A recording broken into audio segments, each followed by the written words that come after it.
Hey guys, thanks for joining me for another Dissidia Final Fantasy Opera Omnia video. Today we're going to do a character guide on Reks. So Reks just dropped a brand new character, very fun to play around with. So you'll probably notice I don't have a pull video on Reks because my plan was really not to pull very hard on Reks. Well, I kind of just off camera did my free multis, stuff kind of went well, and all of a sudden I've got the full kit. So we'll put it this way, I did basically, I got the BT after like a couple of... So what I did was I did my free multis.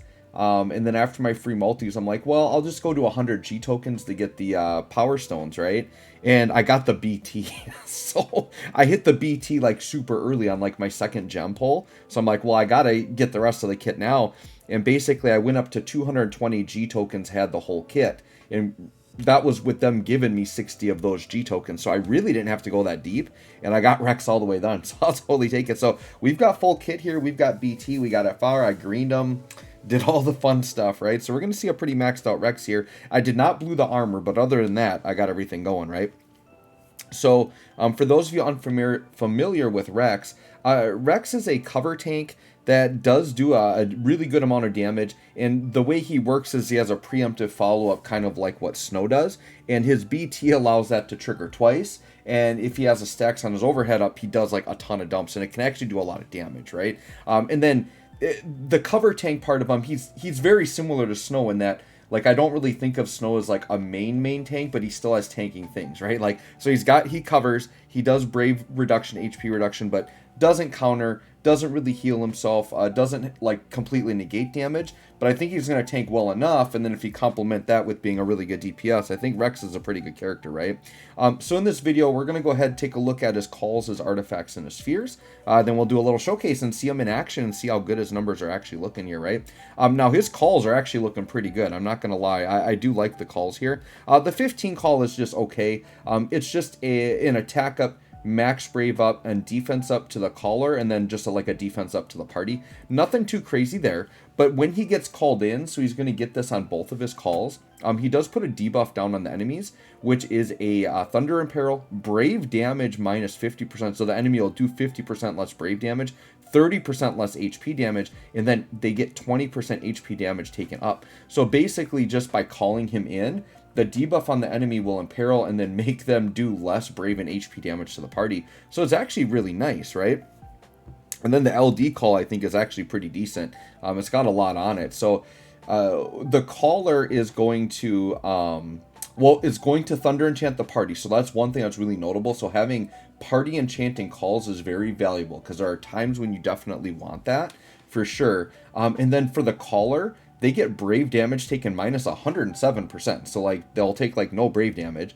They get an HP damage up and an HP damage taken down from the enemies, and then an overflow up, and then the party will get those as well, just to a lower degree. So the party will get like a 40% brave damage taken down, and then a 20% HP damage taken down, right? So it's basically, you want to think of the call is going to be like a really nice Thunder Enchant Imperil. It's going to put all that in one, and then it just gives you some brave and HP damage mitigation. That's pretty much what it does, right? And then you get a few other buffs with it, but it's a nice little call. I definitely could see some use for that, right? So let's go ahead and take a look at Reks here. You can see I got my boy fully done. Let's look at the artifacts. So now I don't have the artifacts fully done, but I did go and farm a little bit, so I at least have something on him. But what you want is you want Attack 108, and then you want the C50 passive, which is Patriotic New Recruit Up, which is raising max brave and attack. You want to think of Reks like, yes, Reks is like a tank, but you do want to think of him maybe a little bit more as a damage dealer. So I would really go with like brave damage, attack, max brave. Those type of stats are what I would really try to prioritize on him. I think he's naturally going to mitigate enough within his kit that he should be fine for the most part, and then he can just go out and deal a bunch of damage, because that's really the way I'm going to use him. I'm going to have him go out there and just try to do a truck ton of damage and see what we can do with this guy here, right? Which I actually don't mind picking him up, because you know, I've got like the Reigns, the Tifas, like the really good single target damage dealers, but like I feel like Rinoa, it's like Rinoa just isn't like my instant go-to anymore. Like I feel like she's starting to fall off a bit, so it's like it's nice to have somebody that can be like a really potent AoE damage dealer that I don't have. So I think this was a really nice box filler for me, so I really don't mind that I got him, right?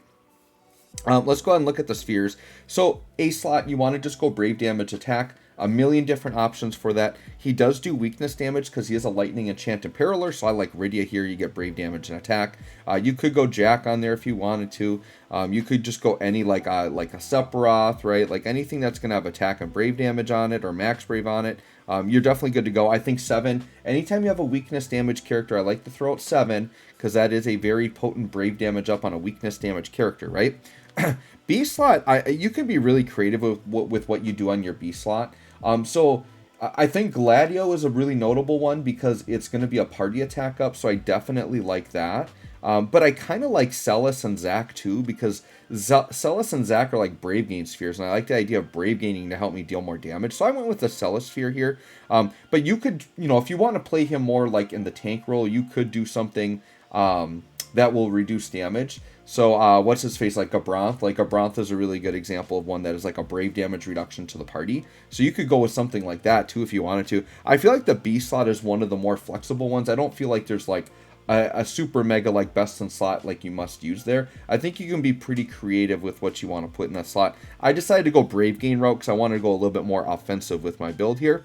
And then D slot, I think attack and max brave are like the best stats to get here. So I think Cissnei and Hope to me are like kind of the two best ones here. But there's a ton of like party attack up D slot ones. Ash Saz, Lease Hope, right? Like all those ones I always mention. You can go through your box, but I think as long as you can get a party attack up there, I think you're good. Luna Freya is viable here. That is a weakness damage trigger you could throw on.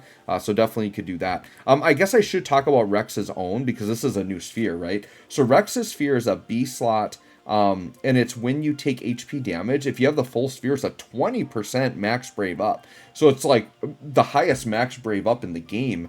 So it's really good if you want to focus on max brave. But like being that he does do brave hits and he is a damage dealer, I really want to get attack on brave damage on there. So maybe there's another character out there where like the max brave will be really important. So I'm going to save my Rex sphere for that because it's only max brave and nothing else. I like on damage dealers, if I'm getting max brave, I like to have attack with it, right? Okay, so with that, yeah, let's hop in and let's see what Reks can do here. So let's go ahead and do it. And there are some tricks we can do with Reks to kind of maximize the damage. I actually do want to get a selfie here. I want to try to really blow up this fight. Do selfies no longer exist?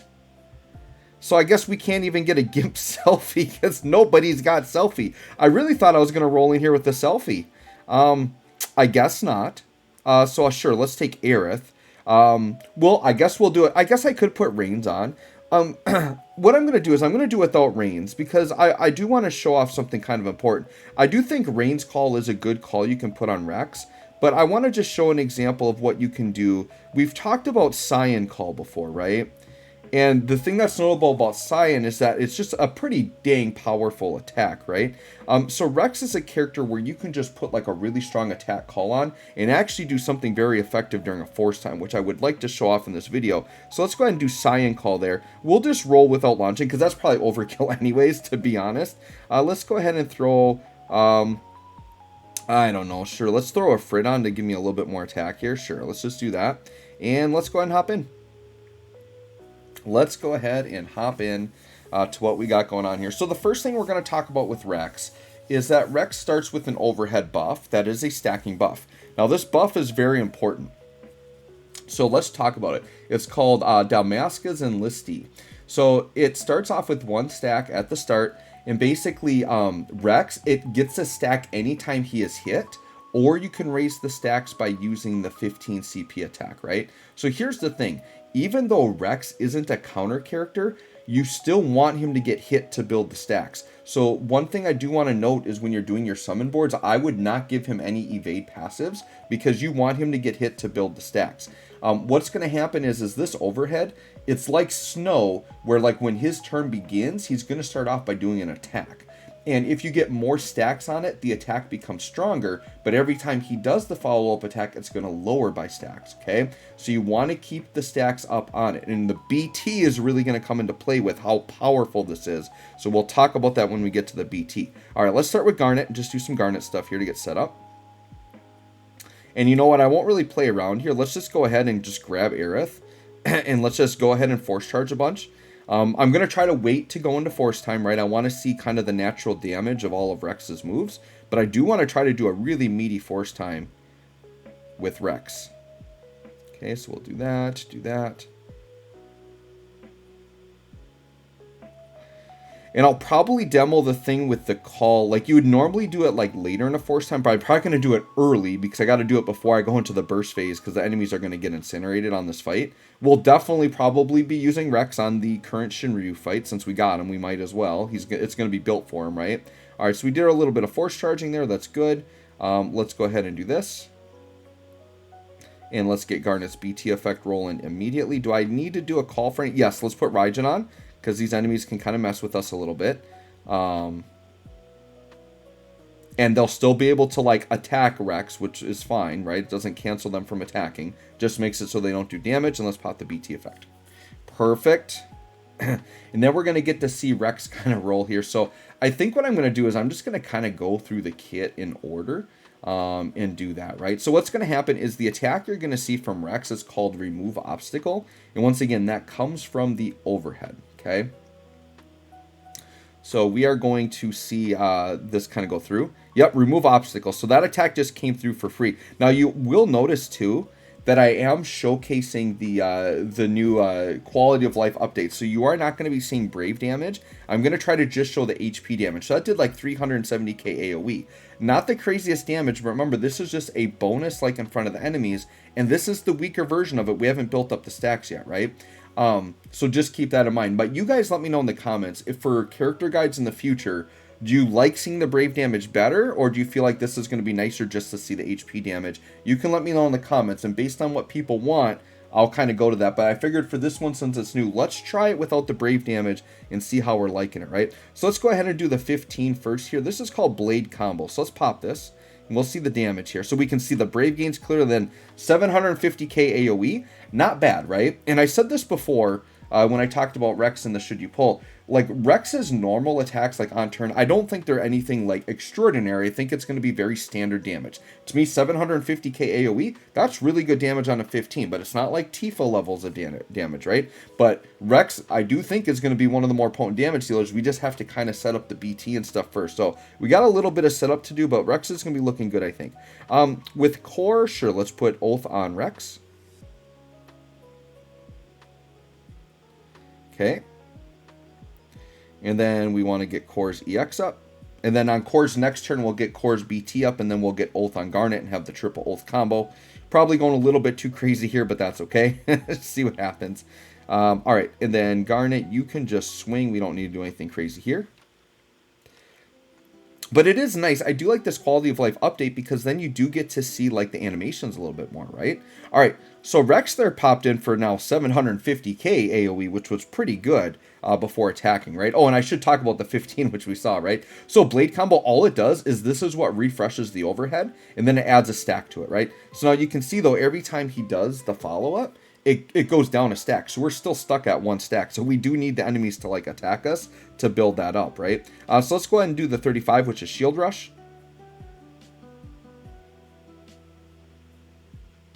All right, so we got like a mill there. Now that was with Core hopping in, but still looking pretty nice, right? So Shield Rush, this is going to give the allies a buff called We Have Little Time, and it is an HP damage taken down, which is very good. And then this also gives Reks cover. So Reks will now cover the enemies, and we have an overall HP damage taken down on the party.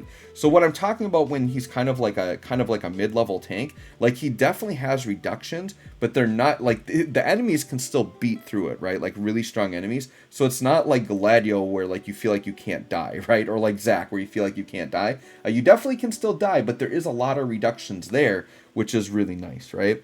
Okay, so now with Core, let's go ahead and pop the BT. Well, we'll hit the AA since we've got it. And then we'll pop the BT, and then if Core gets another turn here, we'll set up. But we do want these enemies to come in and attack, and we do have the cover on. So the enemies, no matter where they attack, Reks should be getting hit, which is nice. So the idea is Reks going to get hit a couple times. He's going to build a couple stacks, and then his follow-up should look a lot better on the next turn here. So let's see what happens. We'll let Garnet kind of go. You know, the enemies are already looking a little weak. I'm just going to start Brave attacking here with Garnet, because we really just want to see Reks and make Reks look good. So let's just do a Brave attack here. All right, and let's go ahead and attack Reks. So here's the cover. Okay, taken once because he's got huge brave damage reductions. We got a stack, which is good. The overhead, by the way, does max out at 5 stacks. Now, I believe as long as it's just at 2 stacks or higher, we get the good follow-up. Yeah, so yeah, a mill, dude. So you get the stacks up, and he's just doing a mill before he attacks. And guys, it's going to get wild when we get the BT. We're going to get there in just a moment here. I'm trying to think here. Yeah, what I'm going to do is let's do the LD, and then we'll pop the BT effect next, and then we can kind of see that kind of pop off a little bit, right? So sure, let's do the LD. This is called Wide Ruin. Okay, let's see how much damage we got on this.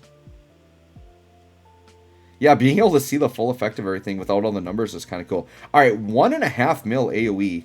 So once again, good damage there on the LD. That's fairly good damage, right?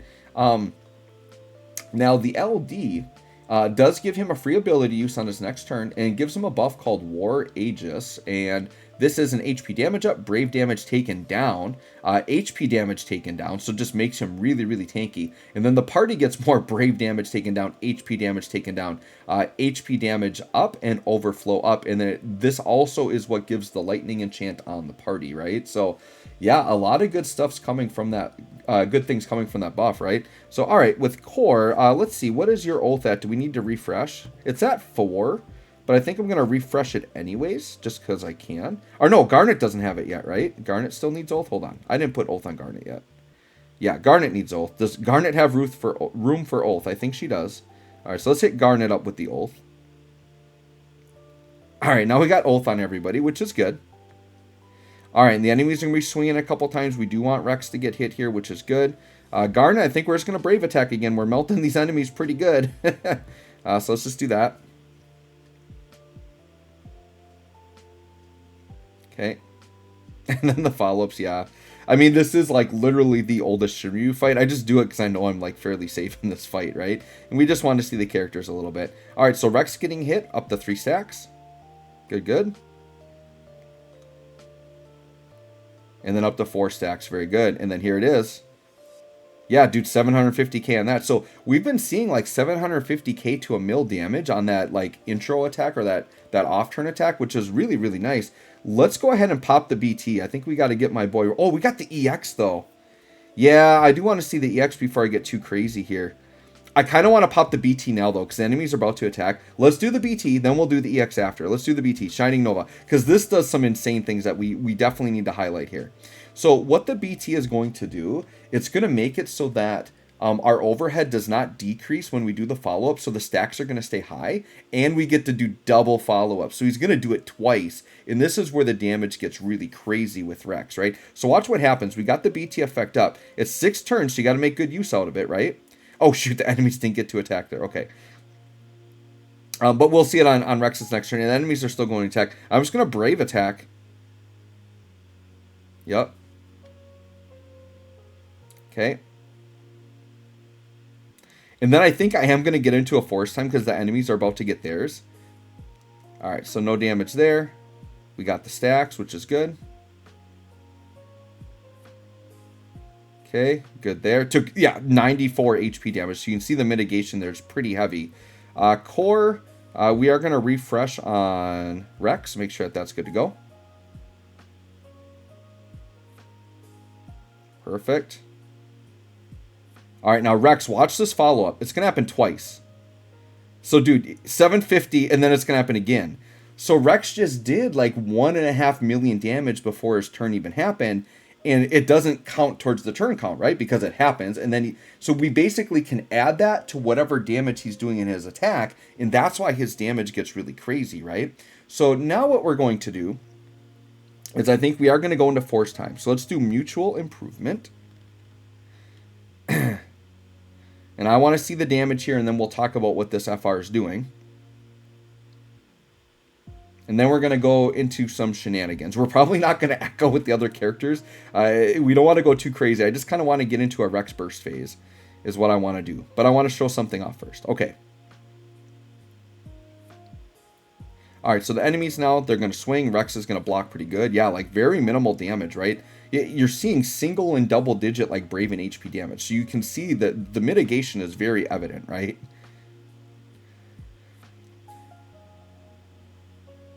Alright, and then Garnet. I mean, I actually do kind of want to echo, but these enemies are, they're like going to pop like any second. So we are just going to brave damage. Very inefficient use of a force time, but like we got to do what we got to do, right? Okay. And then core, what do we want to do with you? Sure, we'll do the EX just to make sure that that is refreshed. Actually, I probably could have gone into burst phase, or in the summon phase, but that's okay. Alright, so I'm going to show you a little trick we can do with Reks here. Now, normally what you would do is you would do this later in a force time, but I'm going to demo it early because I want to go into like a full burst phase, and they're going to be dead at the end of the burst phase, right? But what you could do is you could do this like where you go through the burst phase and still have like a turn left, and then do this at the very end, right? Alright, so here's a cool combo. Watch what happens. Reks is going to take a turn and do a ton of damage because of the force gauge, right? He's going to do this twice. Pop off. 1. So 2.3 mil, and then another 2.3 mil. So he just did like 5 mil there. Now, something you can do that's kind of crazy is you could now use a very powerful call, which is going to hold his turn, right? So later in a force gauge, this would be good damage, but I could pop Cyan Call, which is now very powerful. And then the reason why this gets so powerful is because now within that same call turn, Reks, now this registers as him taking another turn and popping in. He's going to do double follow-ups again. So basically on that one call turn, he did 4 follow-ups instead of 2. So we really maximized the damage on that. Now because the enemies are going to pop, we need to go into burst phase here so we can kind of keep going. So now let's go ahead and just check out the EX. This is called Yellow Storm. It's going to do a lot of damage because we're in a force time. But let's see what it does here. And we got to talk about the force conditions too. I forgot to mention that. Alright, so that was what? 6 mil with 2 mil on the other enemy there. And then, of course, this is why his burst phase is crazy too, because it's Reks taking back to back turns. Every action he's doing the remove obstacle, which is really, really powerful, right? So let's backtrack a little bit.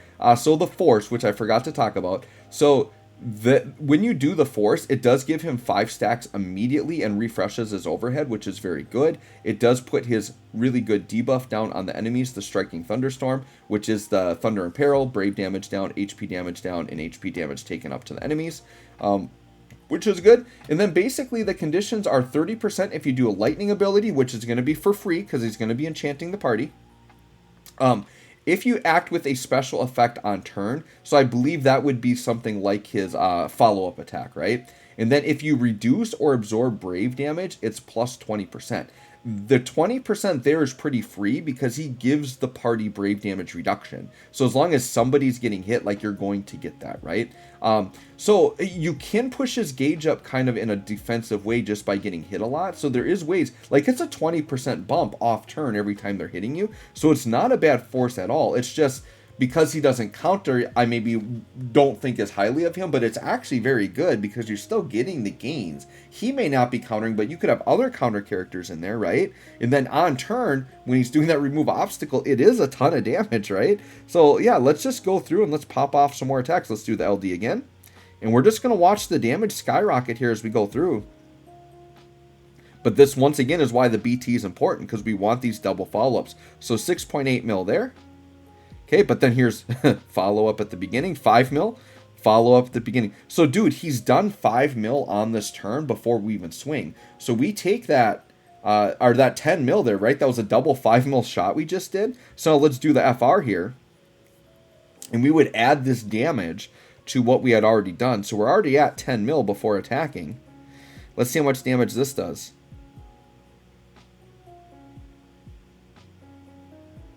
Okay, another 12 there. Yeah. So, dude, he just did 22 mil at about 500%. That's very good damage, right? It's very good damage. And he's hopping in again. And there he goes with about another 12 mil, right? Or 11 mil, something like that. 11 and a half, 12 mil. So, yeah, he's one of those characters that I think can be deceptive because he's not going to be like, it's not like Tifa where like you do a swing and you just see 75 million at once. But you got to think of these double follow-ups going before his turn and actually adding that to the damage. It's kind of insane. And the thing is you're not seeing it right now because we're in single target. But this is all AoE. So I do get why this guy is kind of a crazy damage dealer. So I'm definitely going to try to have some fun with him. We'll show him off in his current Shinryu. I'm going to assume there will be multiple enemies I can kind of keep alive, and we'll kind of see this in action with big AoE, but I'm going to try to nuke him down, I think is what I'm going to do in his Shinryu fight. See if I can't just do a really big nuke and see what kind of damage I can do. All right, I guess here we'll just pop an HP attack, sure. I did do his moves, probably in an improper order there, because I do believe one of his attacks will give him a free skill use, so then I could have gotten, all the good attacks, so that I wouldn't have had to do the HP plus there. But yeah, that's basically Reks, right? So to kind of summarize, he's a character where, like, until you have him set up, his damage won't look crazy. But he is always helping you tank, and then, dude, you get the BT effect up, you get a good force going, get that gauge high, the double follow-ups, comboing with a crazy call, like Reigns or Cyan or something like that, that's just putting out big damage. He's getting all the follow-ups with it. It's a lot of damage, so my boy Reks is looking pretty good. So, anyways, let me know what you think of this guy. Thanks for watching. We'll catch y'all on the next one.